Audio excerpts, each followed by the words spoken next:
राधे राधे भक्तों, आज हम आपको बताते हैं कलयुग क्या है। कलयुग को क्यों क्यों नहीं मार सकते। नारद जी महाराज कह रहे हैं कि हम जिस कलयुग में रहते हैं उसकी एक ही जगह पाई गई है, इसलिए ध्यान से सुनो। कलयुग के बारे में कहा, बोले कि महाराज भले ही कलयुग में हजारों दुर्गुण हो, लाखों दुर्गुण हो, लेकिन कलयुग में एक बहुत बड़ा सद्गुण है जो किसी युग में नहीं है। इस कलयुग का सबसे बड़ा सद्गुण क्या है? बोले यह फलम नास्त तपसा ना योगेन समाधि ना तत् फलम लभते सम्यक कलि केशव। कृतिनाथ, जो फल तपस्या से नहीं मिलता, योग से नहीं मिलता, साधन से नहीं मिलता। बड़े बड़े योगी, बड़े बड़े तपस्वी, बड़े बड़े साधनता भी फेल हो जाते हैं, तब भी उनको वह सुख नहीं मिल पाता। वो फल कलिकाल में केवल और केवल हरि का कीर्तन करने मात्र से मिल जाता है। केवल भुजा उठा के भगवान का हरि नाम कीर्तन कर लिया जाए, उससे वह फल मिल जाता है।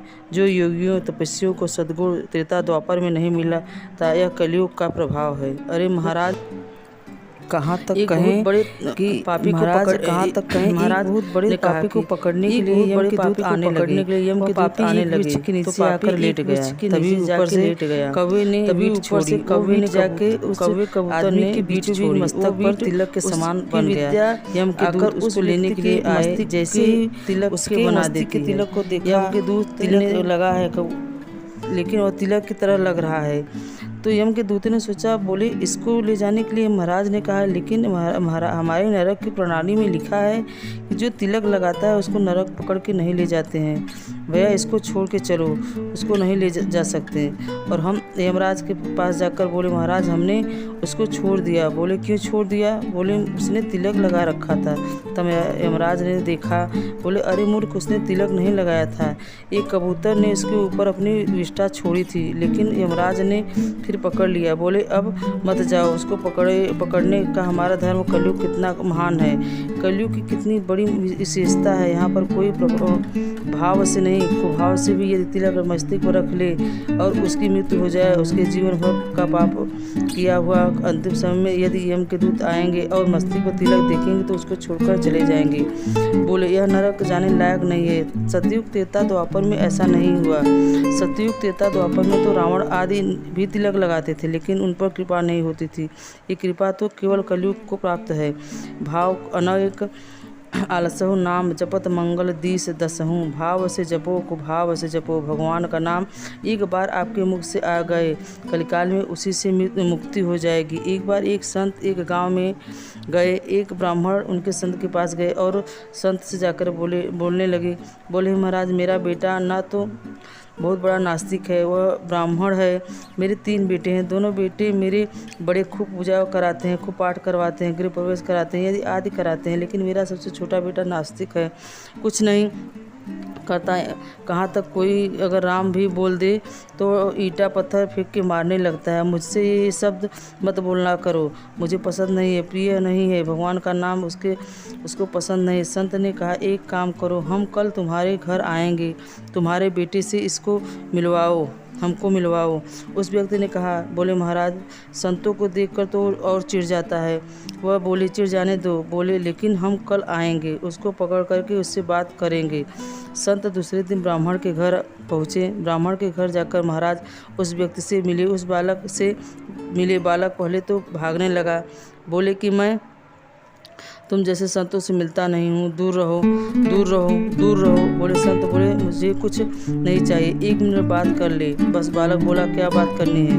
बोले तुम कुछ मत कर, केवल अपने मुख से एक बार जय श्री कृष्ण बोल दे, फिर जीवन भर ना भजन करना, ना कीर्तन करना, ना कथा सुनना, कुछ मत करना, बस जय श्री कृष्ण बोल दे।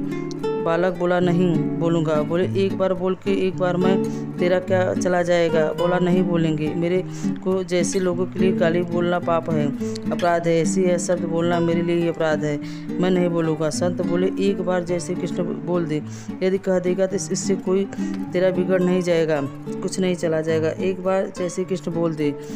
आप कितना भी प्रयास कर लो, कितनी भी मेहनत कर लो, बाबा मैं नहीं बोलूँगा जय श्री कृष्ण, बोलूँगा। संत बोले, बस हो गया काम, तुमने बोल दिया जय श्री कृष्ण, हो गया, श्री कृष्ण को हो गया। संत बोले, अब तुम करना क्या है? बोले अब जीवन भर जय श्री कृष्ण बोलना मत, जब मर जाओगे तो स्वर्ग को जाओगे नहीं, नरक जाओगे। काम अच्छे करते तो नहीं हो तुम, तो जब नरक जाओ ना तो यमराज को जाके केवल इतना बोलना कि एक बार मैंने जैसे कृष्ण बोला था उसका फल पहले मुझे दो, उसके बाद मेरे पापों की जो मेरा पाप जो हो उसको फल देना। एक बार जैसे कृष्ण बोलने का फल पहले मुझे दो। अब तो महाराज वो बालक रात में सोए तो उसके दिमाग में जैसे कृष्ण बोल दिया, मैंने उसका नाम क्या फल मिलेगा, जैसे कृष्ण क्या मतलब होता है, जैसे कृष्ण का इतना प्रभाव। अब वो दिन रात जैसे कृष्ण उसके ही मन में इतना घूमे कि लेकिन बोलता नहीं था। एक दिन उसकी मृत्यु हो गई। यम के द्वार पहुंचा। यमराज जी ने पूछा, कापी खोल करके देखी महाराज, उसके पूरा रजिस्टर निकाला, उसमें तो जीवन भर बहुत पाप किया है। यमराज ने कहा, तुमने तो यमराज तुमको तो महाराज बड़े से बड़े नरक में भेजना पड़ेगा, तुमने बहुत बड़ा पाप किया है, बहुत यातनाएं देनी पड़ेगी, तैयार हो। बोले सब तैयार हूँ करने को, लेकिन उससे पहले मैंने जीवन में एक बार जैसे कृष्ण बोला है, पहले उसका फल मुझे भोगना है, फिर तुम्हारी यातनाएं भोगूंगा, पहले उसका फल भोगना है मुझको। यमराज बोले, एक बार जैसे कृष्ण बोला?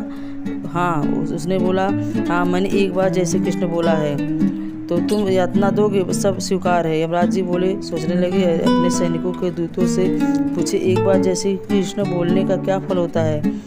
तो दूत बोले, महाराज हमें नहीं पता है। यमराज जी बोले, तुम रुको, हम ब्रह्मा जी से पूछ कर आते हैं, अभी जा रहे हैं ब्रह्मलोक में। ब्राह्मण बोला कि अब मुझे आपके ऊपर विश्वास नहीं है, ब्रह्मा जी ने कुछ अच्छा बता दिया और आप बुरा बताएंगे तब मैं भी साथ चलूँगा। यमराज जी बोले, तो चलो फिर साथ में। चलने लगा तो बोला, सुनो मैं पैदल नहीं जाऊँगा, मैंने कौन सा कोई अपराध थोड़ी किया है जो पैदल जाऊँगा ब्रह्मा के द्वार पर, मेरे लिए पालकी मंगाओ। यमराज जी बोले, पालकी क्यों? बोले, एक बार जय श्री कृष्ण बोलने का जो फल है वो बताओ, नहीं तो मेरे लिए पालकी मंगाओ, दोनों में से कुछ एक करो। ब्रह्मा जी बोले, ब्राह्मण बोला तो यमराज जी बोले, भाई जाओ पालकी लेकर आओ। दूध पालकी लेकर आए, 4 कहाँ उठाने लगे तो ऊपर बैठा बोलने लगा, यमराज जी ये 4 लोगों को क्यों उठवा रहे हो? बोले, क्यों? बोले, आप इतना हट्टा कट्टा तगड़ा शरीर लेकर चल रहे हो, एक को हटा के तो सोए लग जाओ ना। बोले, अच्छा मैं क्यों लगूं? बोले, क्योंकि मैंने एक बार जैसे कृष्ण बोला है, उसका फल बताओ, या तो उसका फल बताओ या फिर नीचे लग जाओ। यमराज जी ने एक व्यक्ति को हटाया और स्वयं कंधे पर उठा लिया और रोते रोते ब्रह्मा जी के पास पहुँचे। ब्रह्मा जी बोले, वाह भाई वाह, आज तो साक्षात नरक के स्वामी किसी दिव्य भक्त को मेरे यहाँ लेकर आए हैं, अपने कंधे पर चढ़ा के लाए हैं। ब्रह्मा जी ने कहा, भाई। यमराज जी बोले, भाई कैसे यहाँ कैसे?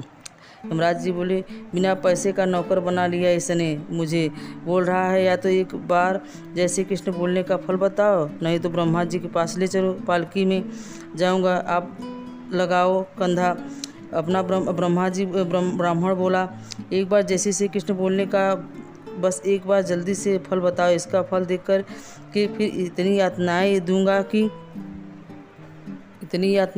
यह भी याद रखेगा। ब्रह्मा जी ने महाराज चारों वेद खोज लिए, 3 बार देखे, लेकिन जय श्री कृष्ण एक बार बोलने का कोई फल कहीं नहीं लिखा। ब्रह्मा जी बोले, इसमें तो लिखा नहीं है, तो फिर यमराज जी बोले, तो फिर क्या करें? बोले, एक काम करो, शंकर जी के पास चले, शंकर जी को ज़्यादा पता रहता है, वो नेत्र बंद करके निरंतर ठाकुर जी का स्मरण करते हैं, उनको पता होगा। चलो, चिंतानंद रूप शिव महाराज ने मध्य प्रदेश हैं, महाकाल की भूमि है, नमः पार्वती पतये हर हर महादेव। शंकर जी के पास पहुँचे। यमराज जी और ब्रह्मा जी दोनों ने कहा, बोले, महाराज इसने एक बार जैसे कृष्ण बोला है, उसका फल पूछ रहा है। शंकर जी बोले, महाराज उसका फल तो मुझे भी नहीं पता, वो कहाँ से चला है। बोले, नारद जी के पास से चलो, हम वहाँ ब्रह्मा जी शंकर जी यमराज तीनों लेकर नारद जी के पास पहुँचे। नारद जी बोले, मुझे भी फल का नहीं पता, अरे बार बार कहाँ भटक रहे हो, सीधे बैकुंठ चलो। साक्षात शंकर शंख चक्र गदा पद्मधारी श्रीमन नारायण से ही जाकर पूछेंगे कि क्या फल है जैसे कृष्ण बोलने का। चारों अपने कंधे पर उठाकर उसको लेकर जैसे ही गोलोक धाम पहुँचे, बैकुंठ पहुँचे, वहाँ पर शंख गदा चक्र पदाधारी नारायण भगवान विराजमान है। सबने जाकर प्रणाम किया और प्रणाम करके वंदन करते हुए कहा, महाराज इस व्यक्ति ने एक बार जय श्री कृष्ण बोला है, उसका फल पूछ रहा है, आप कृपा करके बताइए। भगवान जोर से मुस्कुराए और मुस्कुरा के बोले, साक्षात यमराज, साक्षात ब्रह्मा, साक्षात शिव, साक्षात नारायण नारद जी, जिसको अपने कंधे पर उठाकर बैकुंठ लेकर मेरी गोद में पधारने के लिए लाए हैं। एक बार जय श्री कृष्ण बोलने का फल यही है, उसका और क्या पूछोगे। इसलिए मैं कहता हूँ कि हमारा हरि का कीर्तन करने से, हमारा भजन करने से, हरि ऐसे ही मन ताल बजा के गाओ। बोलो एक बार, जय श्री कृष्ण, राधे जय राधे, हरि हरि। श्री कृष्ण का नाम लेने से जो सुख गुण है, इस कलिकाल में हरि का नाम संकीर्तन करने से, गान करने से, जो यज्ञ करने से नहीं फल नहीं मिलता है, तब करने से नहीं मिलता है, वो हरि नाम कीर्तन करने से मिल जाता है। इस कलिकाल में, कलयुग में केवल नाम आधार, सुमिर नर उतर पार, यह नाम के आधार पर कलयुग है। यहाँ पर भगवान से बड़ा भगवान का नाम है, भगवान की कीर्ति का ज्ञान भगवान से बड़ा है। इस कलिकाल में, इस कलयुग में, सतयुग में त्रेता से, द्वापर से श्रेष्ठ है, क्योंकि यहाँ नाम की महिमा ज़्यादा है। कलयुग में भक्ति बहुत सरल है, भगवत प्राप्ति बहुत सरल है, और सतयुग में कठिन है, त्रेता में कठिन है, द्वापर में कठिन है, लेकिन कलयुग में बहुत सरल है। मेरे पूज्य नाना जी पंडित जी श्री कृष्ण लाल शास्त्री जी भगवान के बहुत बड़े अच्छे वक्ता थे। वो कहा करते थे कि व्यक्ति जो है ये ठाकुर जी की दुकान है। सतयुग का मतलब अभी अभी दुकान खुली है, खुलते ही दुकानदार के पास पहुंचोगे तो महाराज जितने की वस्तु उतने की लेनी पड़ेगी। कहेगा वो नहीं आएंगे, वो नहीं भाई नहीं, तुम्हारे यार तुमको सस्ती कैसे दे दे। सुबह सुबह जाओगे तो 50 की चीज़ 50 की ही मिलेगी। थोड़ा मध्यम में जाओगे, यानी कि त्रेता में जाओगे तो भक्ति थोड़ी सरल कर देते हैं ठाकुर जी, द्वापर में थोड़ी और सरल कर देते हैं। लेकिन कलयुग क्या है, वो बोले दुकान बढ़ रही है, बंद होने वाली है, घर जाने वाला है। दुकानदार दुकान बंद हो रही है, तब पहुंच जाओगे तो बोलेगे भैया जल्दी से दे दो ना, तो भैया दे दो ना। इतने में कितने का है, 1 रुपये का। भैया मेरे पास तो 80 ही पड़े हैं, 80 पैसे ही पड़े हैं। तो दुकानदार बढ़ाने के चक्कर में बड़ा भला अगर होगा तो दुकानदार बोलेगा चल तू 80 पैसे ही दे दे और ले जा सामान। ठीक वैसे ही सतयुग, त्रेता, द्वापर, कलयुग, ये सब 4 युग हैं। सतयुग में भगवान की प्राप्ति होती है।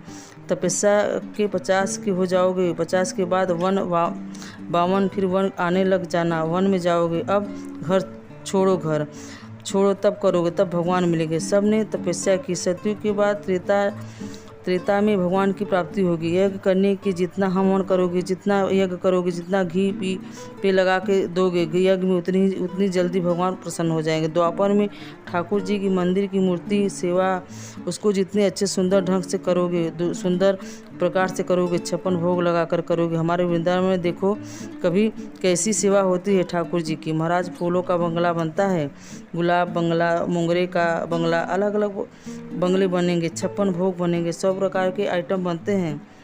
ठाकुर जी, गुरु जी का भोग सामग्री, ऐसी सेवा है जब हम करते हैं। इसको कहते हैं राजोपचार एक होता है, सोपचार एक होता है। राजोपचार तो द्वापर में भगवान मिलते हैं। राजोपचार में सेवा करने से जितनी बड़ी सेवा ठाकुर जी की करोगे उतनी जल्दी ठाकुर जी मिल जाते हैं। लेकिन कलयुग केवल नाम आधारा, सुनिए सुमिर नर उतरहि पारा। कलयुग में केवल नाम ये क्या है भैया। इसलिए श्री कृष्ण के नाम का बहुत बड़ा महत्व है। भक्तों, यह कथा आपको कैसी लगी? अगर आपको यह कथा अच्छी लगी हो तो कृपया हमें कमेंट करके बताएं, लाइक और सब्सक्राइब करें। राधे राधे भक्तों, धन्यवाद। जय श्री कृष्ण, राधे राधे।